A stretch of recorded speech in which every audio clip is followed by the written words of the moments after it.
Kebakaran yang terjadi di Cipinang Pulau Jatinegara, Jakarta Timur pagi tadi menelan korban jiwa. 4 orang tewas dalam peristiwa tersebut. Berikut adalah laporan reporter Kristo Suryokusumo dan juru kamera Kesa Panaji dari lokasi kejadian. Senin 7 Mei dini hari tadi, 4 buah rumah terbakar di Cipinang Pulau Jatinegara, Jakarta Timur. Dan tempat saya berdiri sekarang ini adalah sebuah gang yang menjadi akses keluar masuknya warga yang tinggal di dalam rumah yang terbakar tadi.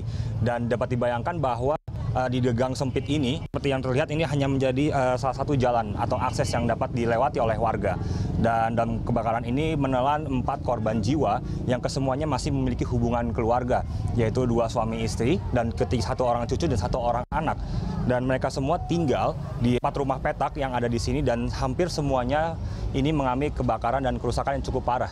Dan dapat melihat di sini bahwa ini ada 1 buah rumah yang memang tidak terbakar semua, namun masih tersisa dan tidak terbakar terlalu parah. Namun untuk 3 rumah setelahnya ini mengalami kerusakan yang cukup parah. Dan tempat di sinilah terlihat bagaimana padatnya pemukiman yang ada di Cipinang Pulau, Jakarta Timur ini. Dan juga dari pihak kepolisian juga menilai bahwa pemukiman ini terlalu padat sehingga tadi tim pemadam kebakaran ini juga mengalami kesulitan untuk memadamkan api karena lokasi kebakaran ini terletak di dalam gang sempit dan pemukiman yang cukup padat. Selain itu juga mengalami kesulitan juga untuk mengevakuasi korban yang ada, selain karena waktu kejadian itu pada waktu dini hari, dan juga kondisi gang yang cukup sempit ini cukup menghalau atau menghambat para petugas untuk melakukan evakuasi terhadap korban. Dan saat ini korban juga sudah dibawa ke Rumah Sakit Cipto Mangunkusumo untuk melakukan visum atau otopsi, untuk kemudian dibawa ke rumah kerabat yang terletak persis di belakang rumah yang terbakar ini. Untuk berikutnya akan disalatkan dan juga akan dimakamkan.